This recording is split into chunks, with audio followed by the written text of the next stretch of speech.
Thank you, everyone, for being here, especially in this few days before Christmas with everybody else at the malls. I can see that going back home in Kensington, Maryland. When I drive up Georgia past Wheaton Mall, the cars are lined up halfway down the street. Of course, their intentions are good. Macy's always has this motto, believe, and I always wonder, believe in what? I guess believe in shopping. So what I want to do today is to build on what we've been doing in the last couple talks. And I really believe what I try to do is helpful because remember, the whole theme of our talks is spirituality. And so we're not talking about just somebody being a moral person, although that in itself is a good achievement. We're talking about how do you go beyond being a moral person into this very intimate relationship, not only with God, but with everyone around us as children of God and creation of God. And so we started in the first lecture emphasizing the idea that in reality God creates out of love, and because God creates out of love, what he creates has the very spark of God within him or her. And therefore, you know, I keep stressing this, and I'll keep on doing that we really have part of God within us. And I'm not saying this in a metaphorical way. I can show you all the different writers who've said that.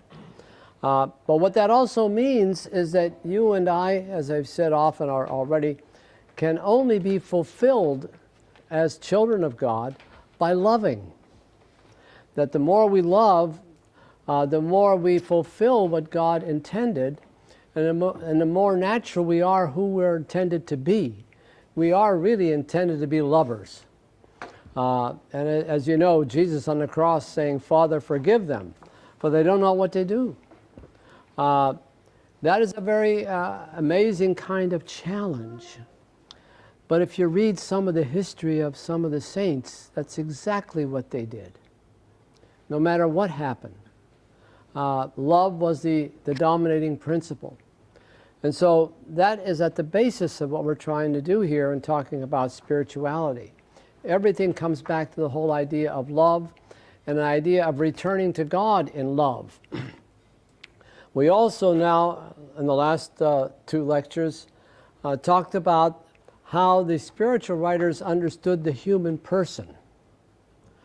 And again, in their way of thinking, obviously they're influenced by the culture around them, but they're also trying to deal with what they think is the way human beings are. And in the Syriac view, human beings are always intended to have bodies. They'll always have that's what makes them human. You and I are not angels. I mean that literally. Angels are a different kind of being. Angels, we see the pictures and all that, and that's nice, and we even have TV shows about angels appearing and all that, and they're just nice guys and gals, you know. But the whole idea of angel is beyond you and me. An angel has a 10,000 IQ, whatever. So Aquinas would agree with me, St. Thomas.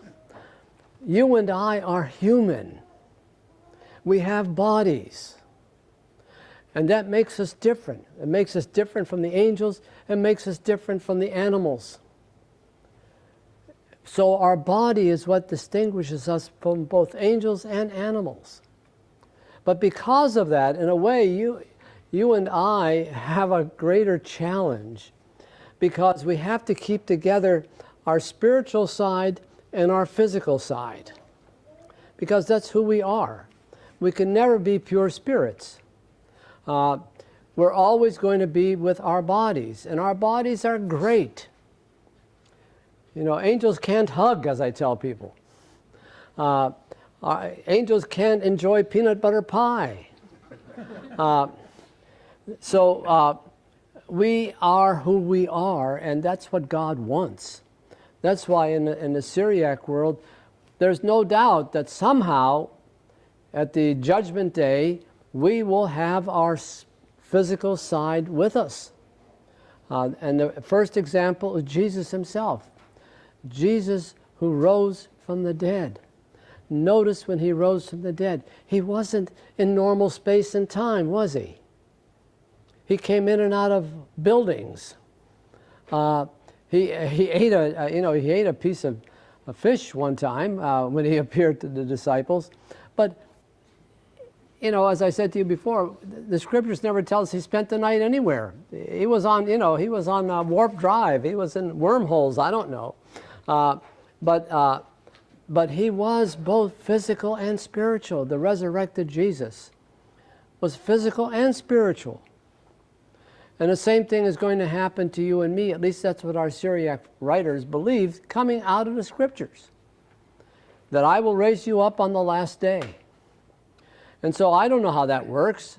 But my point is, from the Syriac point of view, we are identified not just by having a mind and a will and an intellect, but we have an imagination, we have an artistic sense, we have our bodies. So the question in the spiritual life is, how can we make that work? How can we make it work that we have our soul, our intellect, we have our body, we also have that higher faculty I've talked about, our spirit. How do we make it work that each one of these are in harmony? And that's what the spiritual life is all about. How do we get ourselves in order so that one is liberated from the other? How do we liberate our intellect from our body? Now, if you spend your whole time just taking care of your body, your intellect doesn't have much to work with. And so, if you go from spa to spa, if you're 90% of your conscious life has to do with your body, then your intellect doesn't have much room, And now, of course, we're getting into a situation where people don't read anymore. They don't even read anymore. We don't use our intellects anymore. We just go by sensations. And so how can we function as human beings with the great gift of mind and will we have and our great imagination if our body is what occupies us all the time? And so that's why it's so important to find that harmony between body and soul. But the spiritual writers were also saying, your intellect can get in the way with your spirit. Now, some people are curious about everything. And so they spend their whole life studying everything. And now, of course, with Google and the internet, you can even go further than that. I remember when I was teaching college early on, I had some guys who spent 10 years as undergrads because they're interested in everything, but they don't want to get a job, And so even our Syriac writers are saying, hey, philosophy is important, science is important, success in business is important, but you can overdo it. You can focus so much on a lot of things and never get to your spirit.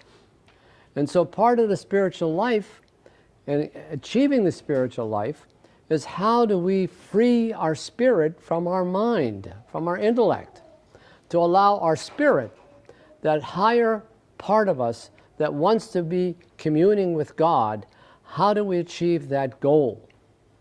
And that's why, when we study the early church writers, that's why all these people went out into the desert. You and I can't imitate that. We might be tempted once in a while, at least for 3 days. But they went out into the desert in order to clear everything out so they can reach this kind of spiritual state. And so, this is where the Syriac approach comes from.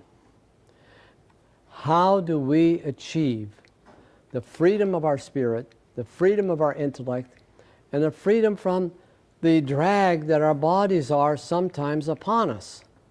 And that's the whole idea of the spiritual life.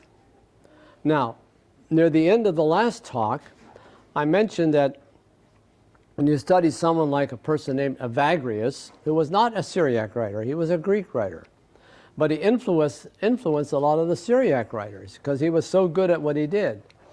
With Evagrius, the whole idea here is to achieve a state of apatheia. A Greek word, as I said, doesn't mean apathy, but means you're freed from the temptations of your body. They're still there, but they don't get to you. You still like a lot of things and you're attracted to a lot of things, but it's under control. Apatheia means you realize your body has its own way, but you have your own focus. And you're able to free yourself from that, temptation.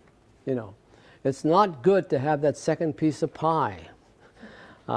It's not good to spend 3 days in a row shopping on something you could have done in one day. So we have control of the temptations of our body, our passions. For example, some people have a short fuse. They get angry at everything. They're mad at the world. But you can control. Control not just because you're at a point where you say, I'm not going to do it, I'm not going to do it. But you're at a point where your mind is so focused that you say, hey, look, I want to hit this guy in the mouth, but it doesn't bother me. It doesn't bother me. That's what apatheia is. You're not bothered. You know it's there. You allow it to take place, but you're not going to give in to it. Now, this is where we ended up the last time, trying to achieve apatheia so that we can achieve agape, which is love. Now, I mentioned this last time, but I didn't get into it. Evagrius is famous for one thing that everybody has heard about, the 7 capital sins. But only he came up with 8. And I have to distinguish that for you. So for him, he doesn't call them the 7 capital sins. He talks about what he considers these thoughts that come to your mind, generated by your body, which can lead you astray. In Greek, it's the word logismoi. In other words, where St. Anthony in the desert used to talk about the devil tempting him in person. When he was in his little hut, the devil would come at him as an animal, a lion, a tiger. The devil would send him all these beautiful babes, and and he'd be trying to hide, or the devil would beat up on him, and so forth. Evagrius gets more psychological, and he talks about 7 or 8 themes, 7 or 8 classifications that tend to come at us. And the question is, how do we deal with these? So he tries to identify these 8 approaches. And we know the numbering of the 7 capital sins, but I want to give you a little more insight into this. First of all, we have the sin of gluttony. Now, when you think of gluttony, right away you think of eating too much. But Evagrius is talking to hermits and monks. These people had 1 loaf of bread a day, that was it. So what he's talking about here is you're tempted not to fast. In other words, don't discipline your body. Even during Lent, pick the easiest thing to do, give up during Lent.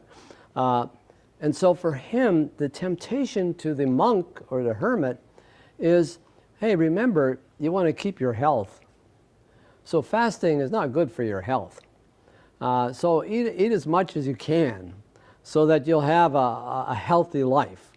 So that's the way it comes at you, at your health, not at overeating. Secondly, the temptation to lust, impurity.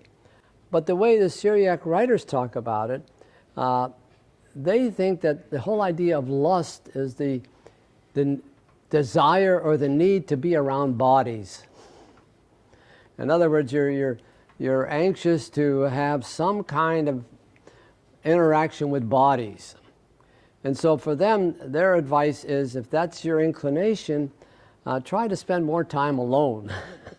Don't go to places where you're rubbing against somebody else. So this is the kind of idea here. The third one is avarice. Avarice, you know, the idea that you want to accumulate things. And here the temptation is, hey, you know, I got to take care of my future. Am I going to have enough money? Am I going to have enough opportunities? You know, famine can come, disasters can come. So it's not a matter of just having a 401k or a decent retirement plan, but it's a matter of saying, I got to keep piling up the money, piling up the goods, to the point where you just enjoy doing that. In other words, and the reason you give is, hey, look, something may go wrong, so you can't have too much money. But in the meantime, you're not doing anything else for yourself or anybody else. And so that's the temptation here regarding avarice. The next one is a little more subtle. We use the word envy. The word in Greek, lupe, means sadness. So the person who is envious is the person who keeps looking at somebody else and keeps saying, why don't I have what they have? And how come they're so lucky and I'm not? And so you're just not content with yourself. You're not content with your life. You're almost obsessed.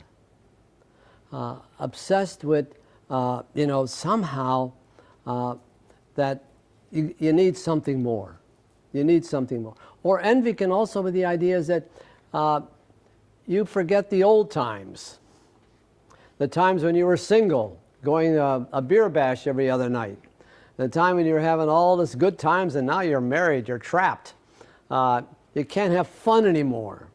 And so all of these things can be acting on us, and that's part of what envy is. Now, don't get mad at me. I really think envy is a real problem with our culture. I'm talking about Lebanese culture. We're always comparing ourselves with somebody else. And we're always saying, why can't we be like them? You know, and it's really a trap. It's really a trap. One thing I learned as a priest over the last 58 years or whatever is that, and I've seen people in all the different walks of life, everybody in this room, you're luckier than you think you are. You don't know what other people go through. You think, you know, they're way beyond you. We're all in the same boat. The happiest person on earth is the one who's happy with his or her own life, is grateful for what they have. They don't look around. So envy. Anger. You know, the interesting thing about these spiritual writers, anger is one of the main things they focus on, especially if you're living in community, you know, in a monastery or a nunnery or whatever. It seems that anger is a real vulnerability. And the whole basis of anger is either an actual or perceived wrongdoing. You're mad at somebody else because you either think they did something to you when they didn't, or they did something which they probably made a mistake, but you can't let go of it. And so when they describe anger among the monks, they say it gets to a point where the monk can't pray anymore. He's so angry he can't look at the face of the other person. He stops eating. He gets emaciated. And so the whole idea of anger here is we're dealing with a part of ourselves, as you know from your own studies. it's good to be angry at at something you're fighting against. You're fighting against vices. You're fighting against evil. It's good to have that kind of passion, holy anger. But it's not good when you direct it at other human beings. And so anger becomes this idea that really rips you apart. It's not good for your health. The other one here that you probably hardly ever hear about is acedia, a Greek word, acedia, acedia. In the old days, when they mentioned about the 7 sins, they talked about sloth or sloth, laziness. It has nothing to do with being lazy. The way they understood acedia is more the idea of boredom. You're bored with being good. You're bored with following the life that you're living. You get to a point, that you look at the clock every 5 minutes and hope the day goes by quickly. In fact, the spiritual writers talked about the noonday demon, taking it from the Psalms. In other words, halfway through the day, you've been working all day, you're looking up and saying, gee, why can't this end? Now, as I said, the temptation for you and me is we're trying to be good people, and we see all these people around us who are getting away with murder. And so we begin to question, why am I so good? Why am I doing this? Why don't I just take the easy road out? And so that's the kind of thing of acedia. Now, in the contemporary world, some people have written about acedia, but they write about it in terms of depression. Now, certainly depression can be something of that nature. But what they're talking about here is not clinical depression, but they're talking about people who, because of our humanity, our human nature, tend to get bored and tend to try to figure out, how am I going to get away from this boredom? Now, the remedy they advise, that you and I can't relate to too well, is to start chanting the Psalms. Maybe a better remedy might be to sing your favorite song. I don't know, but the point is that it is something we have to safeguard against. Now, I've gone through 6 of these, but now we have for Evagrius and Philoxenus, who copied a Syriac writer, the distinction between pride and vainglory. See, when you look up the 7 capital sins on Google, it won't mention vainglory.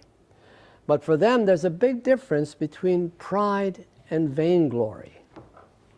Vainglory is when you think you've done a good job with your life or with what you've achieved, but you want praise for it.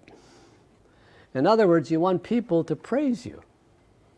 And so but because you want people to praise you, you're nice to them when you're not that nice. And you try to, get on their good side so they'll say something good about you. And the spiritual writers point out that sometimes people who want to live the spiritual life think they've done a great job when they haven't. And so they say, hey, look, I've been praying, I've been fasting, and hey, I guess I'm pretty good. Well, the point is, maybe you're not that good, but you'd like to think you are. And so the whole idea of vainglory is you need other people to praise you.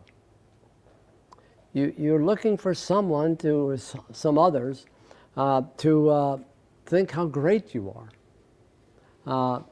That can happen to all of us. I mean, I knew priests sometime who were lousy preachers, but their parishioners tell them, oh, that's a beautiful sermon, and they say, hey, I'm pretty good. And they're not.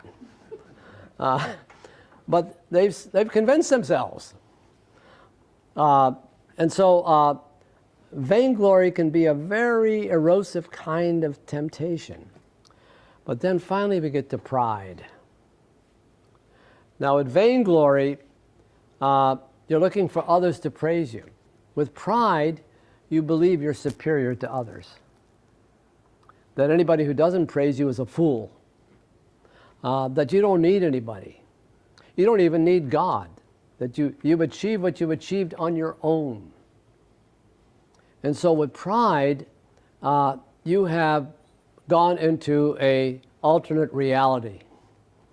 And where you're speaking only to yourself, your own echo chamber. And so for them, pride for the monk or for the hermit will probably lead to some kind of mental collapse, because you can't live too long that way without driving yourself mad. So those are the temptations that they speak about. And so I present them here again for you and me.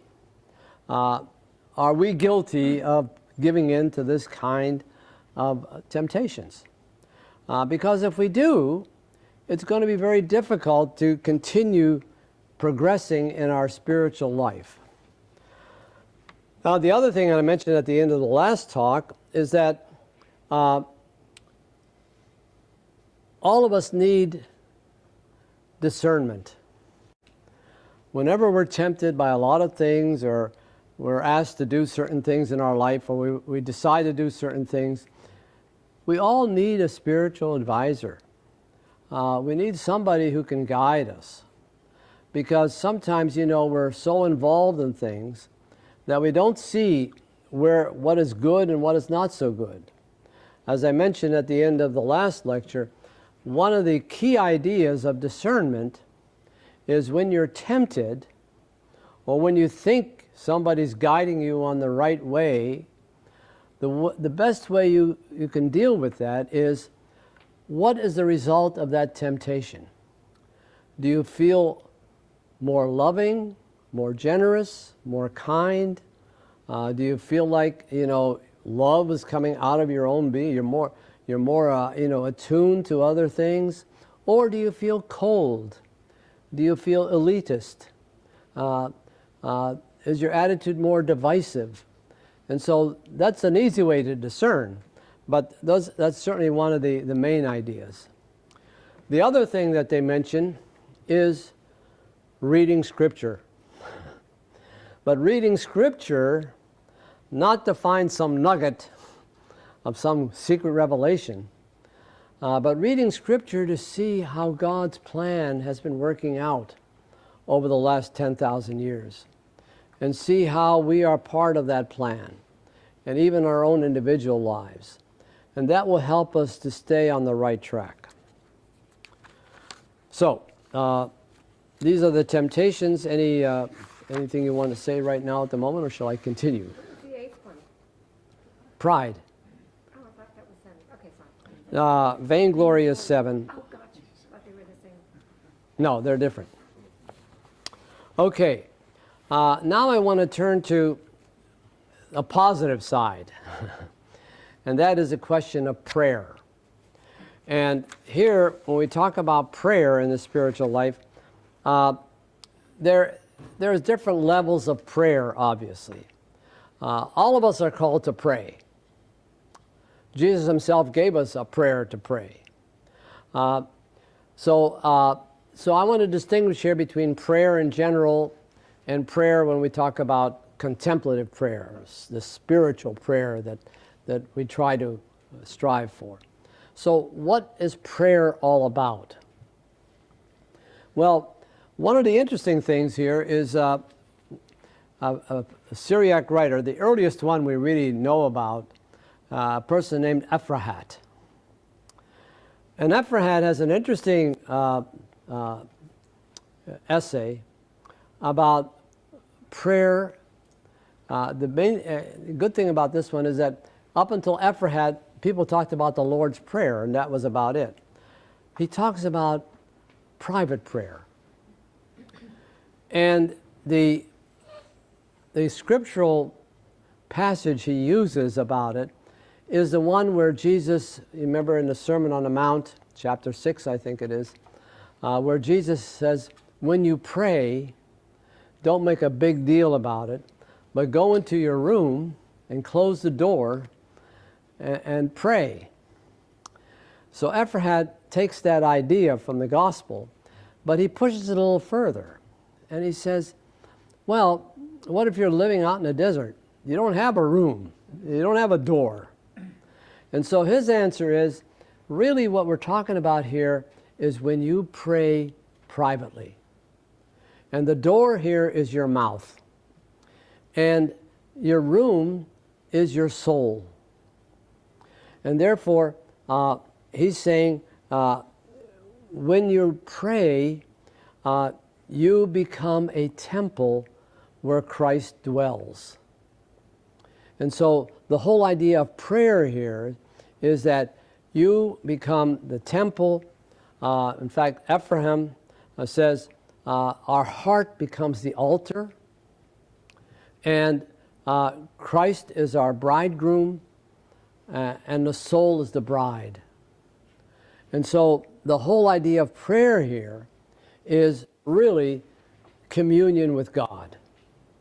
So private prayer primarily is reaching that situation, that state where you and God are in the same place. And with the aid of Scripture and with the aid of your meditating, you want to be part of that presence of God. And so to put it in another way, prayer really is the consciousness of the presence of God. And in fact, Isaac of Nineveh says there's a lot of ways that you are praying. Not just, saying words, but he says reading the Scriptures, chanting the Psalms, reflecting on God. And so the whole idea here is that prayer is this idea of how do I connect with God. Now, the other argument that they make is that prayer for us Christians substitutes for the sacrifices of the Old Testament. So remember in the Old Testament, when you read the Old Testament, what did they do all the time? Offer a sacrifice. Abraham, Isaac, Jacob, you name it. Whenever they have an interaction with God, they offer a sacrifice. So what's the whole point of offering a sacrifice? You take something that's precious and you give it to God. And usually you burn it up, But what is the whole idea of sacrifice? You reach out to God, God reaches out to you. You give to God, He receives. And so here they're saying, in the New Testament, when you pray, you are reaching out to God, not by offering an animal, but by offering the purity of your intention.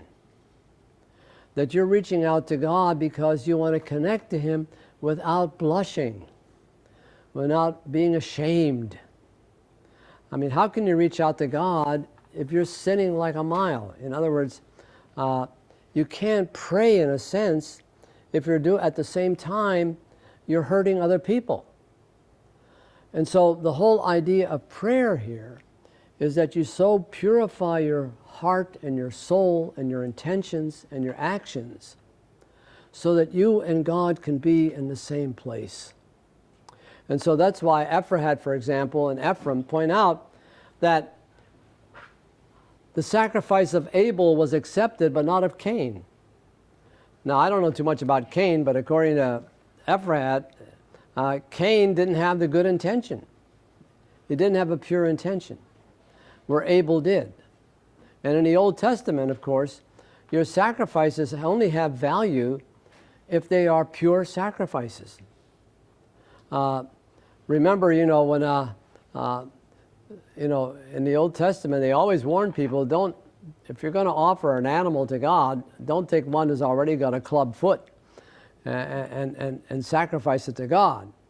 Don't take an animal that nobody wants and give it to God. And so what is the whole key here? You give something precious, something pure to God. And so this is the idea of prayer. On the other hand, Ephrahat also says, when you want to pray and somebody needs you, don't tell them, somebody knocks at your door, let's say, who's hungry, don't tell them, come back in an hour, I got to finish my prayer. But if somebody needs you, then go and do what is needed, and that will be your prayer. And the same thing applies to the works of mercy. You know, feeding the hungry, clothing the naked, and so forth is a prayer. So, what am I trying to do here? I'm trying to give a basic definition to prayer. And from my point of view, prayer basically is you and God in the same place, feeling comfortable to be in the presence of God because of your good intentions and the purity of your heart, and allowing that situation to to enrich your own soul. Now, I mentioned this before. When we studied catechism, we said there are 4 aspects of prayer: praise, thanksgiving, penance, and petition. And those 4 can still apply, but those 4 should apply in that context. Prayer should never be, as I said before, transactional. We should never say, I'm going to do this for you, God, if you do this for me. And if you don't, I'm not going to be with you anymore. I used to tell stories when I was a kid. I never saw it happen that some of the older women, when they get mad at God, they turn the statue to the wall.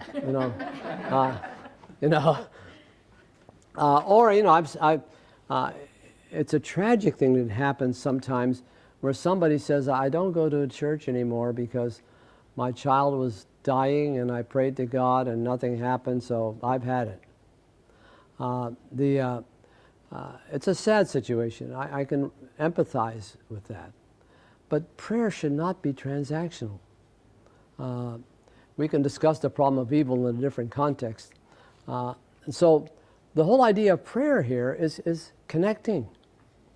The whole idea of prayer here is that you're not alone.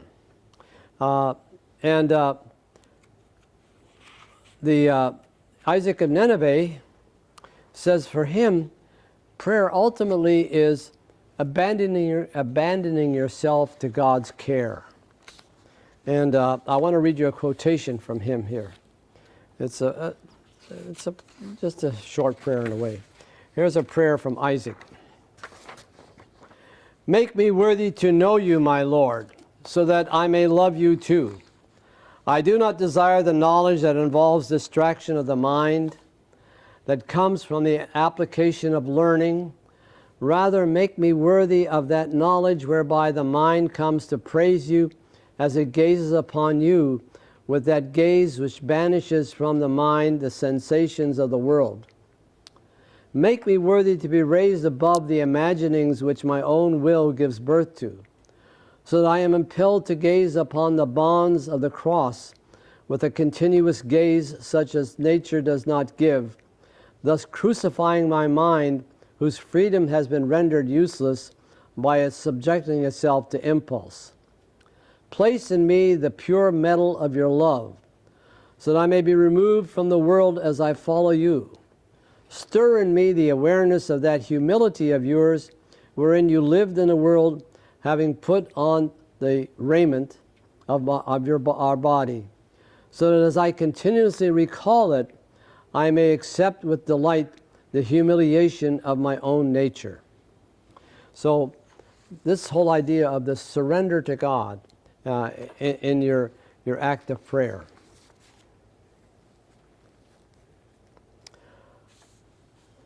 Let me just close here by making a few more comments about this purity of heart.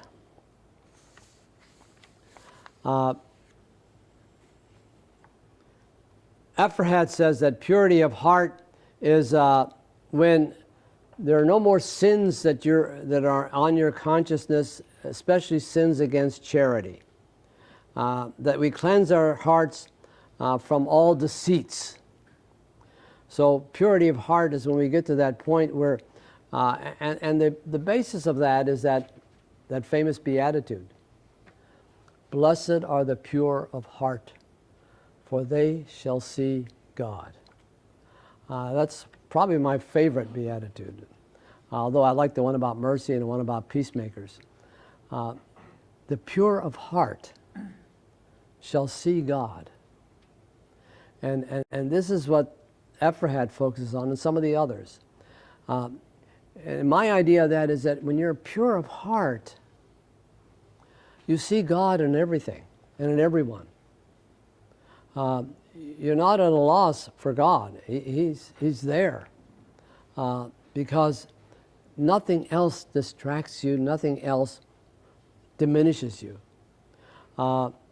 Ephraim says, circumcise our hearts to become the bridal chamber, where Christ as groom comes to dwell. Remember, Jeremiah said we're called not just to circumcise our bodies, but to circumcise our hearts. In other words, purify our hearts.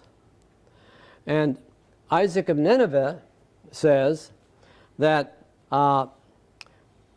that we can reach a level where we gaze favorably on everything as from God's point of view. In other words, to get to the point where we see things the way God sees them. And he adds, if we reach that level, we will see everyone as good, even the ones who are sinners. And so we reach that point, as I say, and I think this is great. If God created everybody out of love unconditionally, then no matter how they sin, he still loves them. And so can we get to that level where our hearts are so pure, we're aware of the sins of others, but that's not what we look at. And so if we can do that, then we can reach this kind of purity of heart. So I'll stop there. Thank you. You say something about silent prayer, because sometimes, I'm like in my own body, mind and spirit, in my own quiet time, meditating in my own way, but it's like, can anyone hear the hens clapping in the forest if nobody's around? Does God really hear all my thoughts? There's a frequency that we emit. I've spent my life trying to figure God out. The thing that amazes me to begin with is that if you and I believe what we say about God, that the whole universe would disappear if God were not involved. That's what we believe, that if God were not involved always, the universe would go into nothingness. And so if that's true, then God somehow is able to deal with each one of us. So how that happens, I don't know how God makes it work. So I do think that he's aware of what you and I individually are going through. Prayer. We're talking about prayer. Yeah, I'm talking about prayer. Okay. In other words, as I say, the whole idea of God is overwhelming to begin with. And so I'm not ready to put limits on what happens. Well, he says whenever two or more are gathered in my name, Jesus does. And I'm always thinking, yeah, but I don't have a second person at this point. Well, again, here's the point. There's different kinds of prayer. There's communal prayer and there's individual prayer. Communal prayer is supposed to be out loud and maybe chant on key. But there's also private prayer. Yes? You mentioned sacrifice. So where did it come from, the idea of sacrificing like with animals? It's like it seems in my mind, it seems so barbaric. It is. It's it like is. Remember the like, remember the early. God asked for that? No, but remember how were they but justifying it? Yeah, but the point is, our whole human race has gone through a lot in I don't know how many thousands of years we've been here on this planet. I mean, you look back at our ancestors, there are a lot of strange things. Yeah. But that was based on what they know. I mean, remember, Abraham, Isaac, and Jacob were Bedouin tribes. They were Bedouins. And they worked like any other Bedouin. We had a lot of primitive ideas about God, even in the Bible. There are things in the Bible in the Old Testament that bother me a lot because, remember, and this is a whole different course we can offer one day, that God reveals himself through culture, through human experience. And so God is limited. God not only humbles himself to become human, he humbles himself to become human speech. Because, you know, some of the ideas in the Old Testament don't make any sense at all. But God is working through that culture. And so, yeah, they did all these sacrifices. But remember, even in the Old Testament, even in Psalm 50, we say in the Psalm, I don't want your God says, I don't want your sacrifices. I want a clear heart. So it's even in the Old Testament. Forget about your sacrifices. But they thought this is what they should do. I have kind of bouncing off Mrs. Ogby. Is that okay?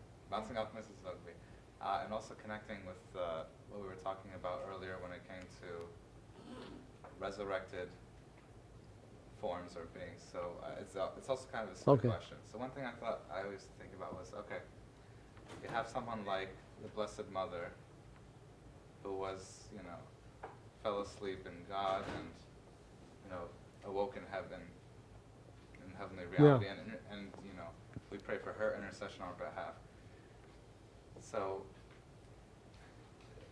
just for fun, how does Mary understand my prayer? Because, like, I don't speak Aramaic, and I pray to ask for her intercession. So, like, if you would like to, so, like, because we talked about God's understanding of no, I understand. I understand your question perfectly. Yeah. You know,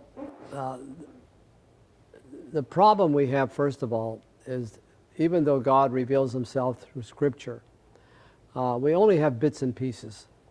You know, the reason we pray to the saints, you know, is because we believe that when the saints die, they are in communion with God on a spiritual level. How that works, I don't know. I mean, you know, we're still working on 5G right now as far as, you know, and then they talk about quantum computing. I mean, I wish I could live another 100 years. I think it's going to be an amazing place. Think about quantum computing for a minute. I mean, I don't know how that works, but I still don't know how you can go from positive and negative or ones and zeros and come up with typing up a dissertation. But, so I don't know how it works. What we do say is that we're all called to be one community with God when we die. How that works, I don't know. But she is in a different situation as Jesus himself is. So as far as prayer goes, I have no problem praying to Mary and all the saints, and I also pray to God directly. You know, I'm the kind of person who wants to go to the big guy. And so, I mean, you know, whatever works. Yes? Thank you so much, Abuna. I wanted to go back to the beginning when you talked about the resurrection and about how Jesus was able to go through doors and, you know, and buildings. And I want, you know, I feel sometimes we call Christ as a second name, as the last name, Joseph Beggiani and Jesus Christ. And I wanted you to talk a little bit about the difference between Jesus and Christ, and how, what does that signify in terms of our humanity and also the divinity. Yes. And also, I think maybe that might help in some ways when you talk about Christ and us all having that essence of God, Yeah. where it goes beyond speech, beyond time, beyond limits. And we are all now, talking about Christ in that cosmic sense. Yeah, well, I know where you're coming from.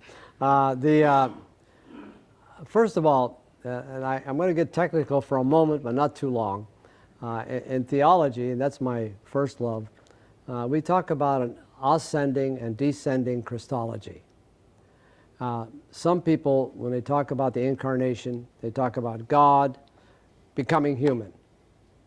And so you almost get the idea, like now we're getting ready for Christmas, that, on March 25th or whatever, God, from his dimension, came right into the womb of Mary. And although he came from a whole different dimension, he was born, conceived and born like any other human being.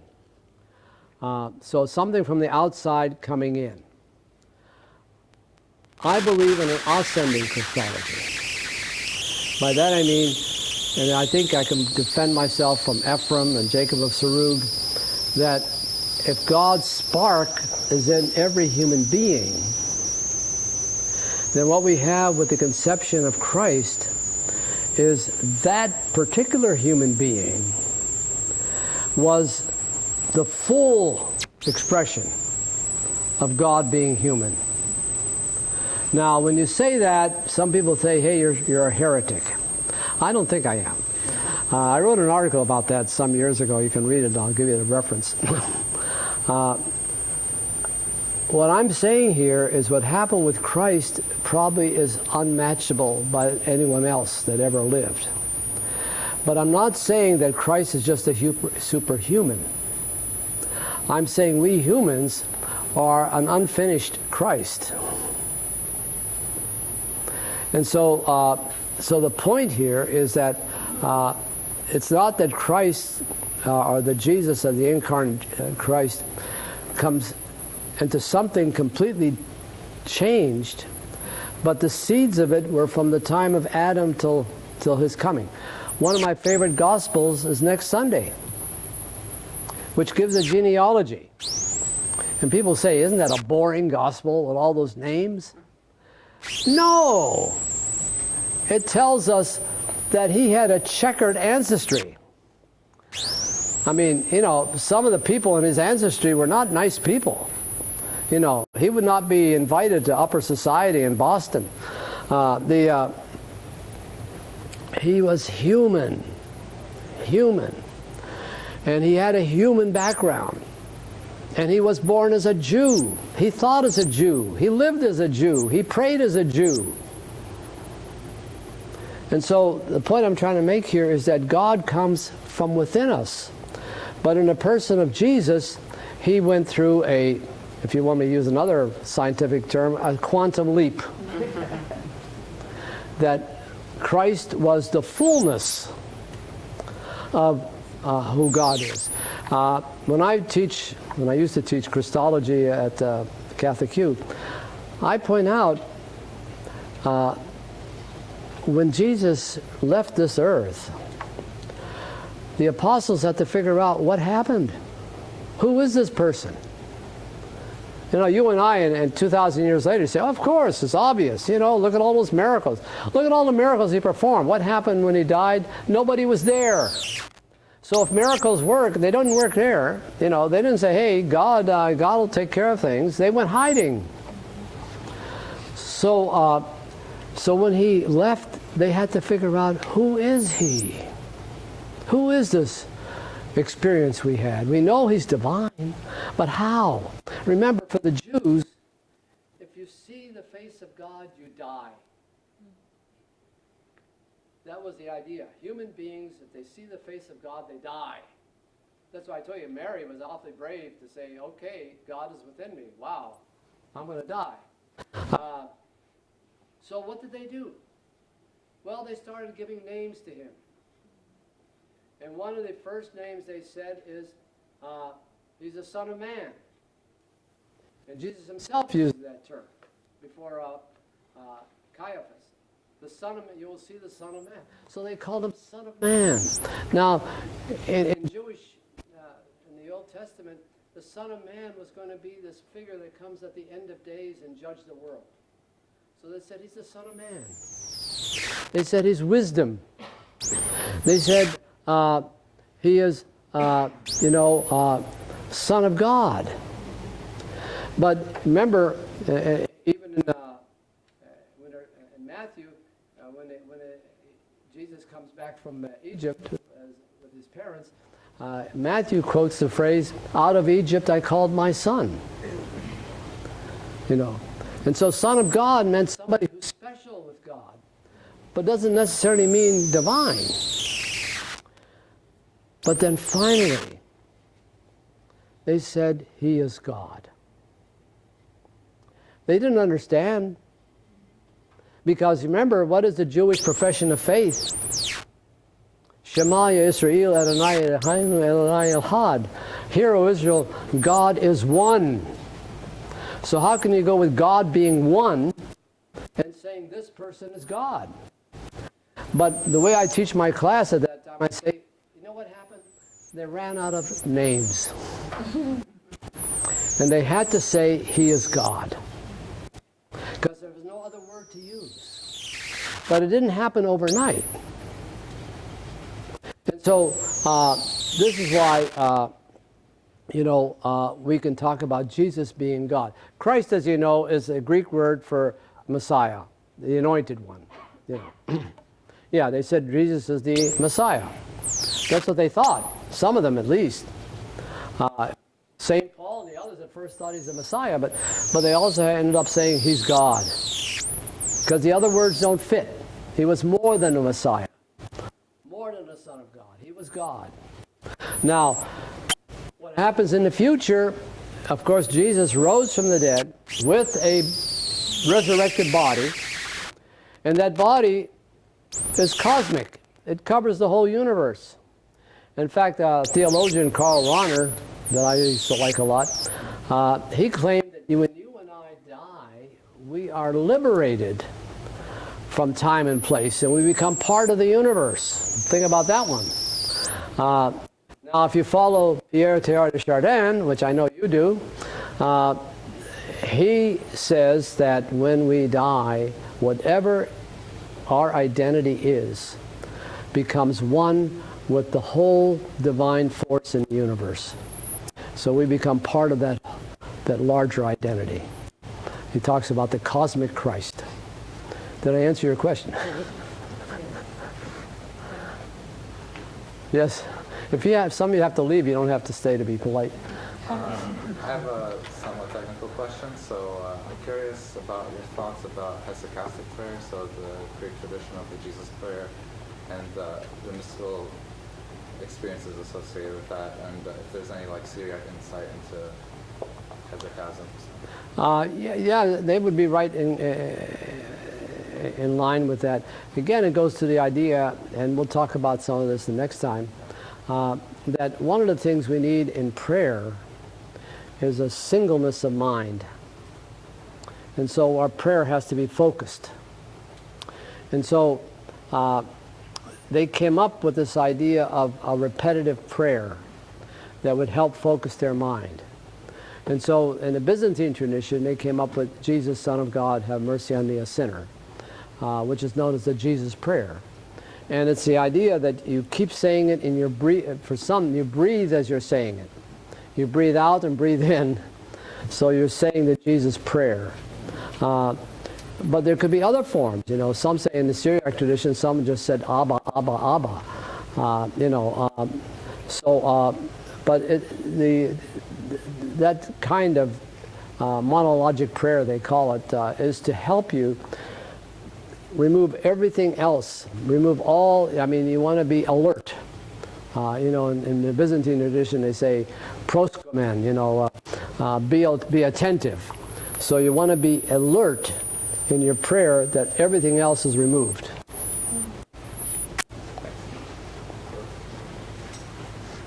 Sorry, last one.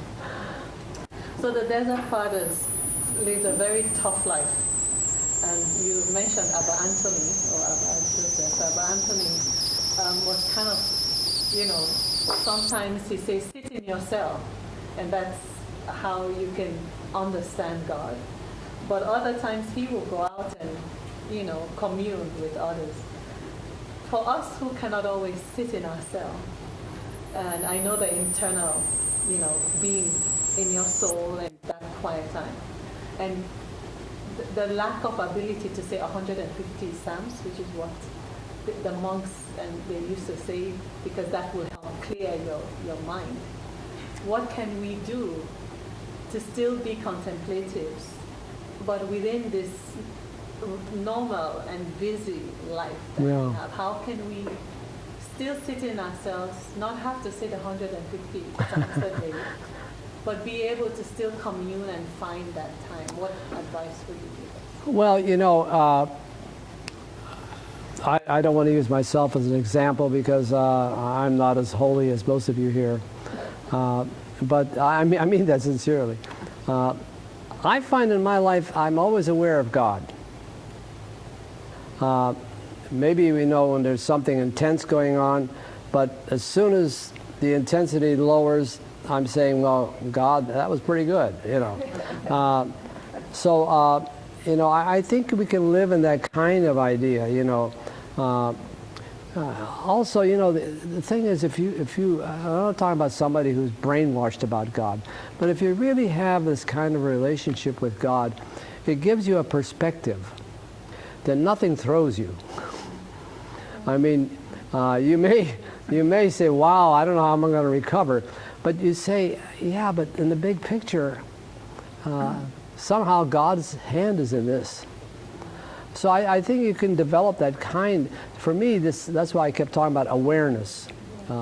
You're aware that you're not alone, and you're aware that, there's a bigger picture. But I think it's, again, for each individual, you got to figure out how to do that. Again, I really believe if we pray each day, by that I mean if we spend just a few minutes every day, we talk about morning prayer, evening prayer, but just a few minutes of prayer, but do it because we want to do it and we enjoy doing it, I think we're in pretty good shape. And it can be silent in our head? Yeah, of course. Yeah. Also, I think the best thing in life is always to simplify things. Simplify power of mind, and put you where you want to be. Yes, and I think you see this in a high-tension job, whatever. It's good after a while to say, I've been through this before. It still bugs me. You got to laugh at yourself and say, why am I doing this to myself? I know this is going to work out. But somehow we get so involved in our old habits that can be distracting.